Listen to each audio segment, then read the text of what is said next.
Olá, meus amigos, bem-vindo a mais uma programação da Zoe Online. Está eu aqui e o Diego ali em mais um Alimente Seu Espírito. Olá, meus irmãos, tudo bem? Nós estamos muito felizes de mais uma vez poder estar com vocês em mais uma programação. Louvado seja Deus. Nesse momento queria te convidar a fechar o seu olho aí na sua casa. Vamos começar esse momento com uma adoração, correndo para o nosso melhor lugar, que é o nosso Deus, que é a presença do Senhor, que é o colo do nosso Pai, que é o lugar onde o melhor lugar que nós podemos estar em todos os momentos, é a presença,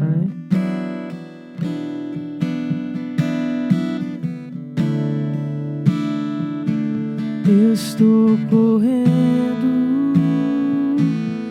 estou correndo para ti, eu estou buscando um lugar aos seus pés. Eu estou correndo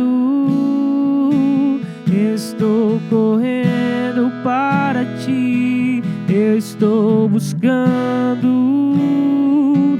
um lugar aos seus pés. Prepara os meus pés, eu quero correr em direção do alvo.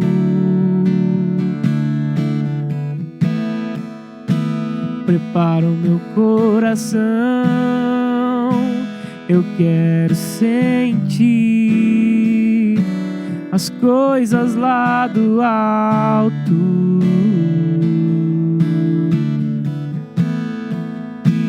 Prepara os meus pés,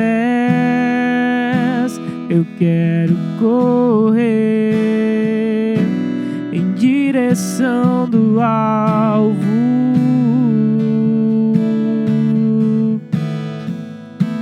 Prepara o meu coração, eu quero sentir as coisas lá do alto. Eu estou correndo para ti, eu estou buscando um lugar aos seus pés. Eu estou correndo para ti, eu estou buscando um lugar aos seus pés. Tu és a minha prioridade, é a minha prioridade. Tu és a minha prioridade, Senhor. Tu és a minha prioridade, tu és a minha prioridade, és a minha prioridade, Senhor. Eu só quero estar, eu só quero estar, eu só quero estar aonde está o meu Senhor. Eu só quero estar, eu só quero estar, eu só quero estar aonde está o meu Senhor. Eu estou correndo para ti, eu estou buscando um lugar aos seus pés. Eu estou correndo para ti, eu estou buscando um lugar aos teus pés, Jesus.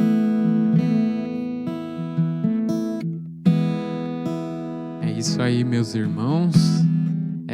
quero convidar vocês a abrir a palavra em Ezequiel 1, versículo 26. A gente vai ler alguns versículos a partir desse. Hoje a gente quer falar de um cara que conheceu a Deus através de uma visão, um cara que antes de iniciar seu ministério, ele teve uma visão de Deus de uma maneira meio diferente, de uma maneira inusitada, até um pouco nova até esse momento. Mas Ezequiel 1, versículo 26, a palavra diz assim: acima da abobada sobre as suas cabeças havia o que parecia um trono de safira, e bem no alto, sobre o trono, havia uma figura que parecia um homem. Vi que a parte de cima do que parecia ser a cintura dele parecia metal brilhante, como que cheia de fogo, e a parte de baixo parecia fogo, e uma luz brilhante o cercava, tal como a aparência do arco-íris nas nuvens de um dia chuvoso. Assim era o resplendor ao seu redor. Essa era a aparência da figura da glória do Senhor. Quando a vi, prostrei-me, agora em terra, e ouvi a voz de alguém falando. Ele me disse: filho do homem, fique em pé, pois eu vou falar com você. Enquanto ele falava, o Espírito entrou em mim e me pôs em pé, e ouvi aquele que falava. Só até aqui. Eu gosto muito desse texto, porque a primeira coisa que eu olho é que na história de Ezequiel, antes dele ter essa visão, ele diz que vem uma tempestade do norte.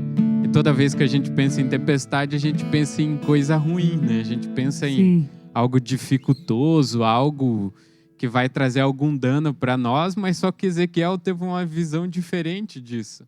Porque ali a tempestade, na verdade, veio para mostrar a aparência da glória de Deus, veio para mostrar os seres viventes. Ali ele diz que vê os seres viventes, no meio da nuvem ele diz que vê fogo, ele diz que vê faísca, vê relâmpagos, ele vê até umas rodas meio estranhas, né, que tinham olhos nessas rodas. E em cima desses anjos ele diz que tinha uma abobada, em cima dessa abobada tinha um trono de safira, e em cima desse trono tinha um homem. E nessa parte é o que a teologia vai chamar de teofania, né? Uma parte revelada de Deus, ou seja, a figura do próprio Deus se revelou nesse lugar. Então Ezequiel é esse cara que acaba conhecendo Deus de uma maneira inusitada, aonde outros iriam se assustar, onde outros iriam temer, aonde outros iam pensar: nossa, lá vem mais de destruição, lá vem um tempo de dor, ali vem um tempo de angústia, ali vem um tempo de provação. Para Ezequiel, na verdade, foi um momento de alívio, foi um momento exatamente do que a gente quer falar hoje. Foi um momento de conhecer a Deus, de olhar a Deus, contemplar a Deus, não só de ouvir falar, mas de ver a glória dele. Tanto que ele escreve, né? Isso era a aparência do resplendor da sua glória. Ou seja, ele se deparou com a glória de Deus e aquilo impactou o coração dele.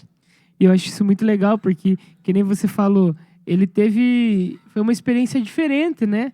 Não foi uma experiência que era comum, né? Que todo mundo estava tendo, a maneira com que ele conheceu ao Senhor e que ele teve a revelação de Deus ali. Eu acho que isso é muito legal e muito importante a gente falar dessa maneira multiforme também de Deus se revelar em diferentes estações, em diferentes ciclos da nossa vida, em todos os momentos, né? A certeza é que ele sempre está disposto a se revelar, né? E eu acredito que muitas vezes ele quer se revelar de uma maneira que a gente não está acostumado, exatamente para a gente sair da caixa, né? Porque às vezes a gente vive meio que encaixotado, dizendo assim: não, Deus fala comigo dessa maneira, né? E glória a Deus, eu creio que Deus ele fala mais com cada um de nós de uma maneira diferente. Mas às vezes não é que Deus não está falando. Às vezes posso ter a impressão que Deus não está falando, ou que Deus está falando menos do que Ele já falou, mas não é isso. Eu creio que quando a gente tem essa impressão que talvez Deus está falando menos, ou que Ele não está falando, é que Ele está tentando usar uma nova maneira de falar conosco para nos ensinar a conseguir enxergar ele, ter revelação dele e ver a ele de maneiras distintas, né? E de diversas maneiras, independente do que esteja acontecendo, né? E, tipo, igual Ezequiel, uma maneira diferente que ele conheceu a Deus, não era uma maneira que normalmente as pessoas conheciam, né? Eu acho que isso é legal. Acho que isso é um ponto que fala muito comigo, sabe? Eu acho isso muito legal também. E exatamente para que, como você disse, para que independente da situação que a gente entrar, a gente pode conhecer Deus ali dentro. Sim. E eu acho legal Ezequiel conhecer Deus no meio de uma tempestade, porque o chamado dele tem a ver com isso, tem a ver com um chamado que não seria fácil, Sim. uma vida que não seria comum, uma vida que ele ia enfrentar ocasiões e situações que iam ser difíceis. Se a gente seguir lendo a história dele ali, o capítulo 2 e 3, né, o próprio Deus vai falar para ele: eu vou te enviar um povo, não de língua estranha, mas o seu próprio povo, mas é um povo duro, um povo que você não precisa ter medo. Ou seja, Deus já estava se revelando na tempestade, mostrando assim para Ezequiel, ó, aquilo que era para ser o mais assustador, você pode me conhecer nesse meio. Em vez de você passar pelo período de tipo, nossa, estou só me assustando, estou só passando por uma perca, não. Estou passando por um momento onde eu posso ver Deus de uma maneira que eu nunca vi. Essa pode ter, não necessariamente pode ter sido a primeira vez que Ezequiel encontrou a Deus. A primeira que a Bíblia relata, né? Ele pode ter encontrado Deus de outras maneiras que não está escrito. Mas, como a gente está falando, ele viu de uma maneira diferente. Eu não lembro na Bíblia, antes de Ezequiel, alguma pessoa que viu Deus no meio de uma tempestade, que fez uma tempestade. Eu lembro de Moisés, que em cima de um monte tremia, já era de uma maneira diferente, mas Moisés estava no meio. Ezequiel não, ele vê uma tempestade vindo do norte. Mas o ponto que eu quero abordar aqui é no sentido em que antes de Ezequiel ter um encontro com Deus, ele não tinha um chamado. A Bíblia não fala sobre chamado para ele. Depois desse encontro que o capítulo 2 vai falar que Deus fala para Ezequiel se colocar de pé. Para mim, essa figura de se colocar de pé é a figura de estar disponível. É a figura de tipo, fique disposto para fazer algo. Porque se você está sentado ou deitado, é um descanso, é um tempo em que você para. Agora, qualquer coisa que você vai fazer, você se levanta da cama para enfrentar seu dia, você se levanta da cama para ir até o seu trabalho. Então, para mim, Deus está falando assim, Ezequiel, agora você me viu. Agora que você me viu, se levante, se coloque de pé, porque eu tenho uma tarefa para você. E para mim isso me traz algo muito importante, porque não tem como eu ter um chamado se eu não tiver uma revelação de Deus. Na minha opinião, o chamado não tem peso, não tem importância nem relevância se eu não tiver um encontro com Deus, porque não vai fazer sentido, vai ser simplesmente uma pura tarefa. Eu achei que tem uma tarefa para realizar, mas as coisas no reino não são assim, né, Diego? As coisas no reino se tratam de uma comissão vindo direto da boca daquele que nos envia, direto da boca daquele que nos diz qual é a nossa tarefa. Tanto que o versículo 2 vai falar o quê? Que o Espírito entrou nele. Deus mandou ele se colocar de pé, mas não foi ele que se levantou sozinho. Ele diz que automaticamente o Espírito se apossa dele e o Espírito o coloca de pé. Ou seja, eu conheço a Deus, o Espírito dele, eu conheço a Deus, eu aceito Jesus, o Espírito dele entra em mim e esse Espírito me coloca de pé, me coloca preparado para realizar alguma tarefa. Sim. E eu sinto que às vezes a nossa geração ela está muito caminhando com tarefas, mas separado desse conhecimento de Deus. Tem muitas pessoas no meio realizando coisas, só que se esquecendo do mais importante, aquele de: será que estou conhecendo a Deus? Será que estou vendo Ele de maneiras diferentes na minha vida? Sim, eu acho legal que você falou dessa questão do chamado, né? Que o chamado não existiu antes dele conhecer a Deus, né? Eu acho legal pensar dessa maneira, até porque o nosso primeiro chamado e o maior chamado da nossa vida é o próprio Deus, né? É o próprio lugar onde nós o conhecemos e Ele revela a nós mesmos para nós, de maneira que nós não nos conhecíamos. Então, eu acho que isso é muito legal, porque se a gente... Não só legal, né? É essencial. Se a gente não tiver esse entendimento e viver dessa maneira em que eu faço algo, eu tenho um chamado, digamos, uma vocação na terra, mas isso precisa vir a partir do lugar com o Senhor, porque senão isso vai ser aquele trabalho vão que Paulo fala, né? Que ele, de maneira alguma, ele quer que o nosso trabalho seja em vão. E eu acho isso muito sério, principalmente nos dias em que a gente vive hoje, né? Porque Deus, ele não nos chamou para ser ativistas, né? Deus não nos chamou para viver uma vida de ativismo. Deus nos chamou para viver uma vida de intimidade. E a partir disso, né, viver na construção do seu reino como indivíduo e como igreja, como família, tocando toda a terra.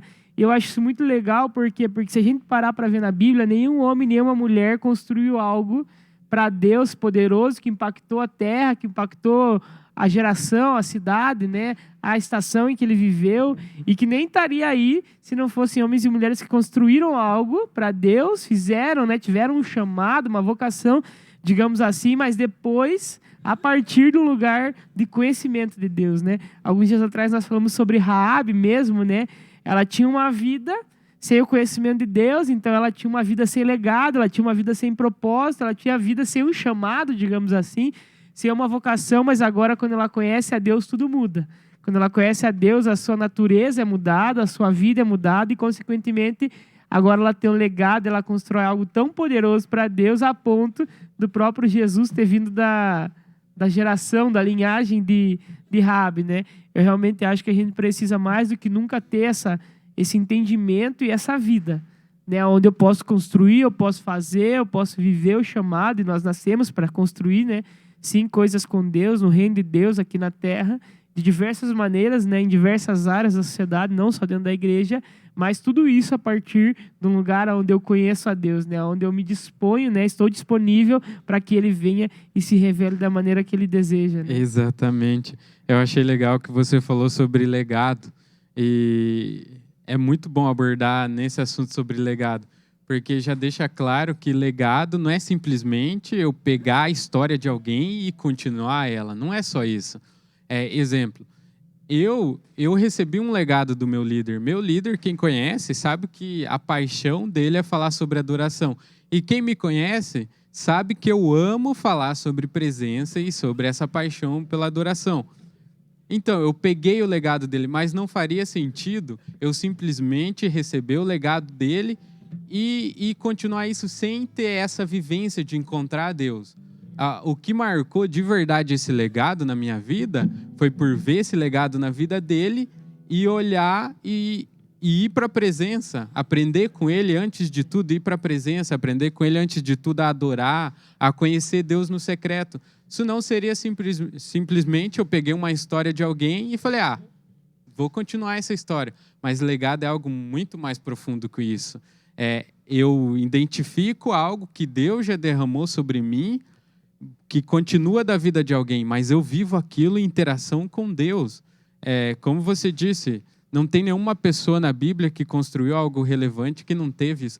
Olha para Davi, antes de Davi ser chamado ungido, ele encontrava Deus lá quando ele cuidava das ovelhas. A gente vai olhar para Moisés, que a gente falou esses dias no devocional, o cara que antes de tudo encontrou a Deus na sarça. Ele até quis executar uma parte antes, e o coração dele estava com um desejo bom, mas acabou colocando o pé pelas mãos, atrapalhando tudo, porque ele ainda não havia olhado Deus nos olhos. Abraão do mesmo jeito, Noé do mesmo jeito, todos eles antes conheceram a Deus. Quando Deus desceu para dar uma promessa para alguém, essa pessoa antes de mais nada recebe a Deus. A promessa é só uma pequena parte ali. A maior promessa é receber a Ele, né? Tanto que a gente já falou aqui de Hebreus 11, uma semana inteira, um dos versículos que mais me chama a atenção é o que vai falar que Ele é galardoador daqueles que o buscam. E uma das maneiras que eu entendo isso é Deus falando assim, eu sou o seu presente, eu sou a sua recompensa. Então, antes de qualquer outra promessa, Ele é o nosso presente. Então, mas passando para outro ponto, e isso é tão importante, sabe, Diego? Eu acho que o que vai nos dar força, o que vai nos dar garra, o que vai nos dar energia para isso, para viver o chamado, o legado que Ele nos deu, é exatamente essa interação. Porque se você seguir aqui lendo a Ezequiel, ele vai falar, Deus vai falar para ele: não tenha medo, eu te enviarei a esse povo, mas esse povo não vai conseguir te resistir. Esse povo, mesmo que não concorde com o que está ouvindo de você, eles saberão que um profeta esteja no meio. Ou seja, ele conhece Deus intimamente, e isso que o torna um profeta. Não é o reconhecimento geral, é a palavra de Deus, a interação de Deus com ele. Deus chega e fala: agora você tem um legado de profeta, porque eu estou me revelando a você. Agora você sabe quem eu sou. Agora você pode ir para essa nação e ser essa classe de pessoa que é a minha voz, essa classe de pessoa que é chamado como meu mensageiro, essa classe de pessoa que, se é preciso morrer por mim, morre.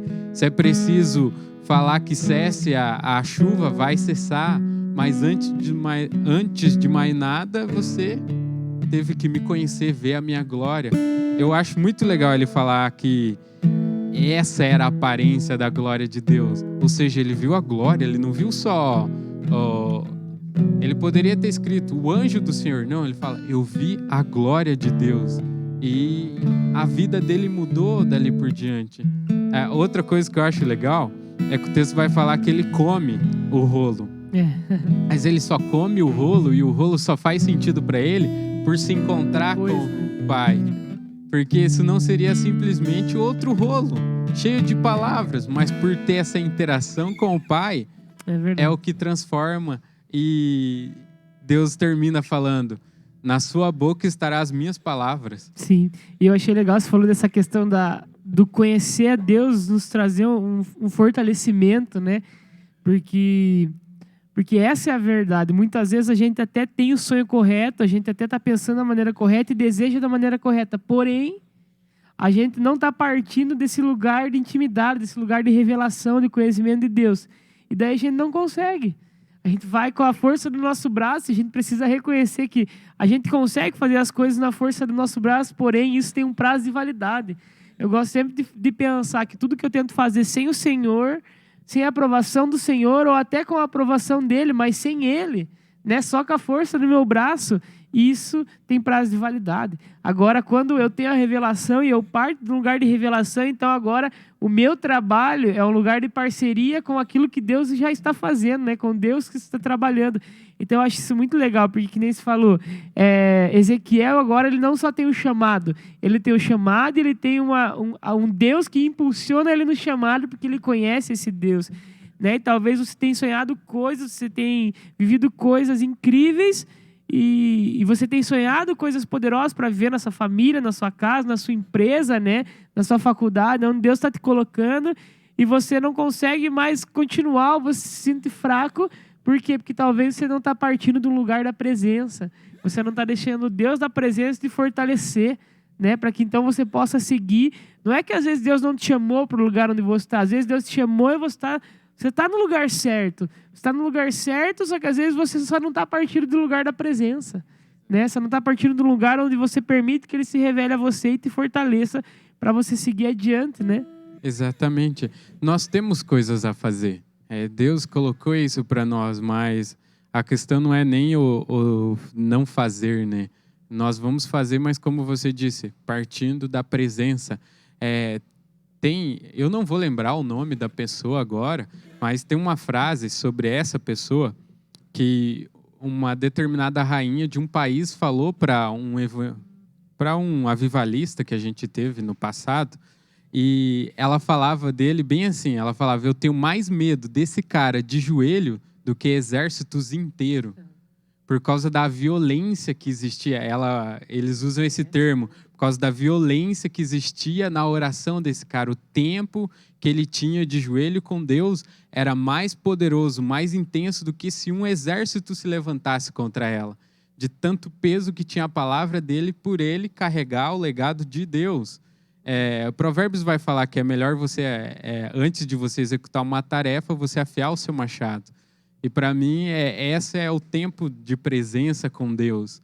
Nós temos uma tarefa para fazer, mas vale mais passar mais tempo conversando com Deus sobre essa tarefa do que passar mais tempo executando ela, porque vai perder o fio do machado. Verdade. Mas quando eu afiar bem, eu não estou indo só com as minhas mãos, como você disse. Tipo, a gente até consegue fazer algo com os nossos braços.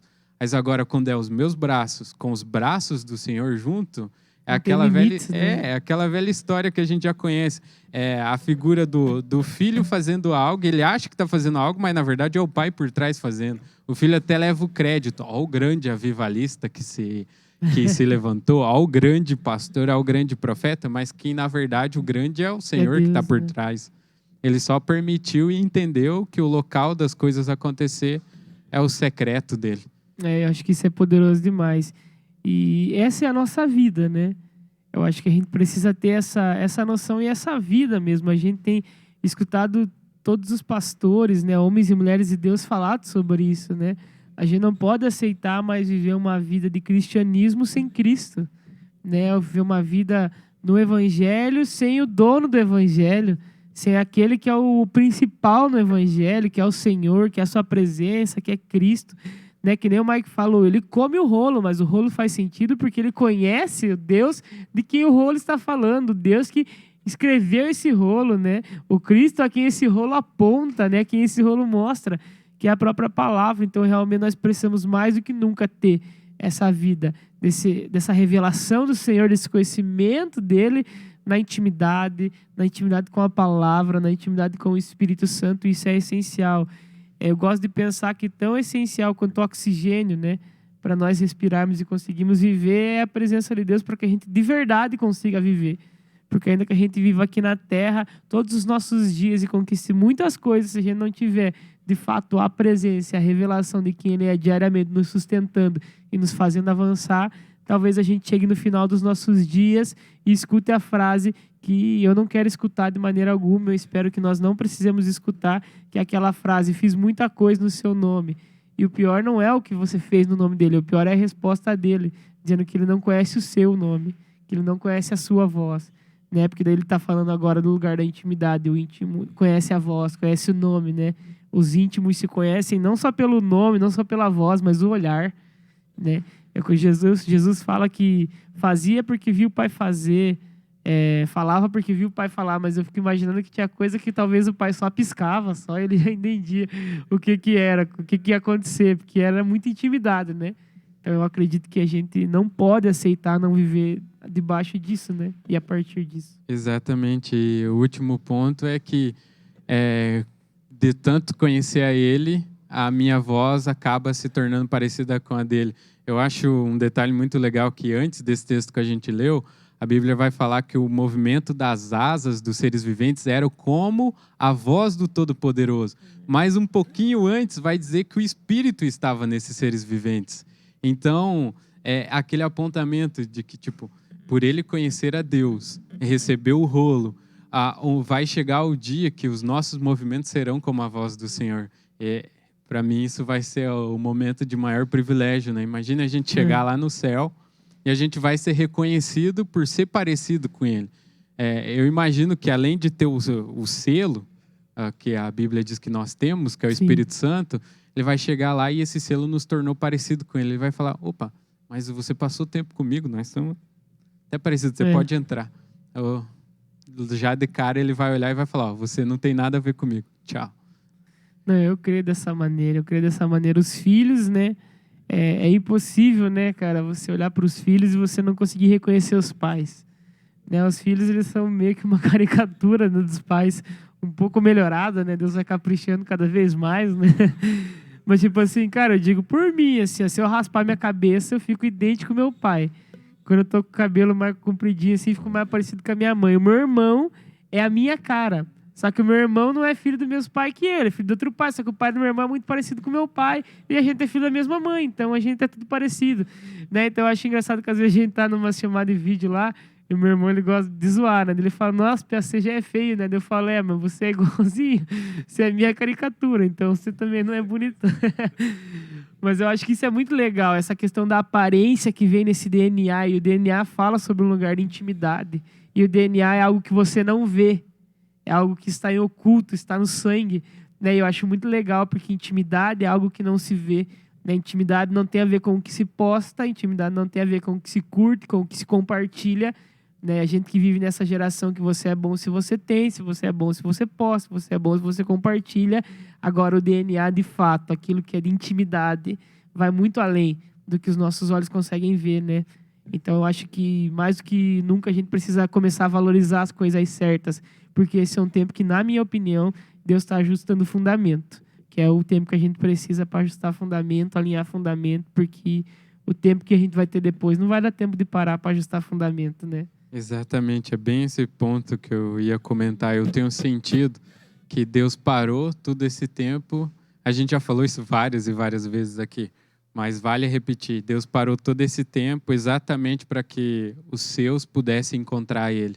Porque depois desse tempo, eu sinto que vai ser o maior envio que nós já tivemos. Amém. Não só no sentido de envio missionário. Eu falo no envio no sentido de evidência que vamos ter e relevância e importância no meio da sociedade. Amém. E só vai fazer sentido isso se nós carregarmos essa voz, essa glória, esse DNA dele. Amém. Então eu creio que esse tempo exatamente foi para isso, porque se chegar lá no final e nós não estivermos tido esse encontro, prestado atenção nisso que ninguém vê, quando a gente tiver a oportunidade de falar, não sairá nada coerente com o céu. Sairá algo distorcido que não tem nada a ver com lá. Amém. Mas é isso, meus irmãos. Eu quero convidar você a ter um tempo de oração comigo e com o Diego agora, para encerrar. Pai, eu quero te pedir, Senhor, que o Senhor torne o nosso coração sensível para esse encontro contigo. Gere no nosso coração sede, fome, desejo, Pai. Que o nosso coração esteja inclinado desde o momento que nós acordamos até o momento que vamos dormir. Inclinado para te conhecer, inclinado para perceber a sua glória, inclinado para perceber o que o Senhor está fazendo, porque nós queremos fazer parte. Nós queremos ser pessoas que têm o seu DNA e fazem parte do seu projeto. Mas antes de executar qualquer tarefa, nós queremos ser pessoas que te conhecem intimamente.